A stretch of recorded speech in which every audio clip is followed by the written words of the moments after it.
चाहे जितनी दूर हो, आप हमारे प्रभु के नजदीक ही हैं। आप अपने घर में बैठ करके राधा राधा कहेंगे, श्यामा जी की शरण में रहेंगे, तो आपको बिल्कुल वृंदावन आपके नेत्रों में झलकेगा, आपके हृदय में प्रकाशित हो जाएगा। वृंदावन जड़ देश नहीं है, ये चैतन्य चिदानंद स्वरूप है। चिदानंद ये सर्वत्र प्रकाशित होने की सामर्थ्य रखता है।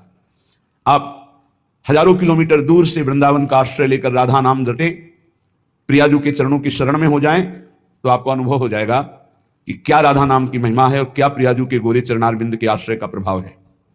बड़े भाग्यशाली उपासक हैं जिनके चित्त का समाधान हो चुका है। चित्त का समाधान, आराध्य देव का निश्चय, मार्ग का ज्ञान और लक्ष्य पर पूर्ण विश्वास। भटकने की जगह नहीं रह गई। यात्रा यहां तो सही पूछो तो है ही नहीं, क्योंकि हमारे इतने करुणा वरुणालय आराध्य देव हैं कि चलने ही नहीं देते, वो स्वयं आके मिल जाते हैं। बस आप मिलने की प्रबल इच्छा करो। यहां का चलना ही यही है कि आपके हृदय में व्याकुलता पैदा हो जाए आराध्य देव के मिलने की। वो होती है रसिकों के संग से और खूब नाम जपने से।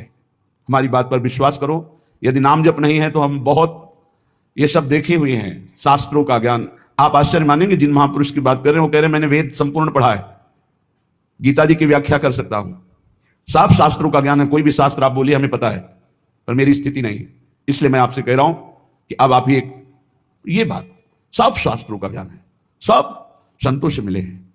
अंदर की बात, निरंतरता लक्ष्य में ना होना, सातु दीर्घकाल निरंतर सत्कार सेवी तो दृढ़ भूमि। हमारी प्रार्थना को समझना आप। वो कह रहे थे हमें वेदों का ज्ञान है, संपूर्ण वेद पढ़े हुए हूं। आप जिस शास्त्र को बोलेंगे वो सब शास्त्र, संपूर्ण महाभारत, इतिहासों में सर्वश्रेष्ठ कोई ग्रंथ ऐसा नहीं जो हमने स्वाध्याय न किया हो। तो कमी क्या रह गई? यही बात एक वाराणसी से 65 वर्ष के आए हुए एक सन्यासी महात्मा ने कहा, वेदांत अनुशीलन करता हूं, गुरु सेवन करता हूं, रोज गंगा स्नान करता हूं, विश्वनाथ जी के 3 बजे प्रातःकालीन जल चढ़ाता हूं, दर्शन करता हूं, फिर भी मन अशांत है। वो वस्तु जो प्राप्त करना चाहिए वो नहीं प्राप्त है। सत्संग सुना आपका तो खिंचा केवल इसी बात के लिए चलाया हूं काशी से कि अब मेरे में त्रुटि क्या है। कई महान उत्तम साधना, उत्तम जिज्ञासु, ये कोई साधारण नहीं है, पर आपको सच्ची कहते हैं, गुरु कृपा से जो एक बात बचपन में मिली थी, वो बात, बच्चा भजन करने निकले हो, निरंतर प्रतिश्वास भजन करो। वो बचपन से बात बैठाल दी गुरुदेव भगवान ने, गुरु कृपा ने बैठाल दी। अगर आपका भजन निरंतर सच्चिंतन नहीं हो रहा, चाहे आप जिस मार्ग के हो, हर मार्ग का पहला कर्तव्य है संसार का विस्मरण। किसी भी संप्रदाय के हो, किसी भी मार्ग के हो, किसी भी पंथ के अनुयायी हो, अगर सच्चे मार्ग के पथिक हो, हम पाखंड की बात नहीं करते, तो सबसे पहला लक्षण है संसार का चिंतन रोकना और सत चिंतन करना। उस सत में आप वाहेगुरु बोलो, ओंकार बोलो, राम बोलो, हरि बोलो, कृष्ण बोलो, राधा बोलो, जो मन भावे, पर पहले असत चिंतन का त्याग करो, सत चिंतन की वृत्ति लाओ। और सत चिंतन की वृत्ति कैसी? देवर्षि नारद जी कहते हैं, अव्यावृत भजनात्, अखंड स्मृति। इसकी कमी होने के कारण बाहरी सब बढ़िया साधन होने पर भी मन को परमानंद का द्वार खोलना नहीं आया। वो यही है अंदर है। कल चर्चा की थी कि जैसे एक मकान, उसके अंदर कमरा, कमरे के अंदर भुइंधरा, वहां बैठा हुआ है चिदानंद स्वरूप, वहां प्रवेश करना है।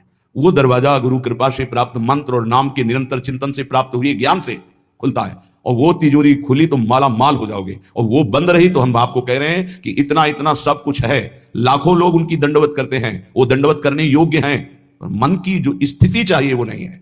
क्यों नहीं? क्योंकि जो मन की स्थिति पहुंचाता है वो नहीं है। वो क्या है? अव्यावृत भजनात्। गोस्वामी जी की, तुलसीदास जी की बात बिल्कुल, आप चाहे जिस मार्ग के पथिक हो, सच्ची बात समझ लीजिए। बारी मथे घृत होए बरु, सिकताते बरु तेल, और बिनु हरि भजन न भवतरी या सिद्धांत अपेल। बिना निरंतर भजन के बात नहीं बननी है।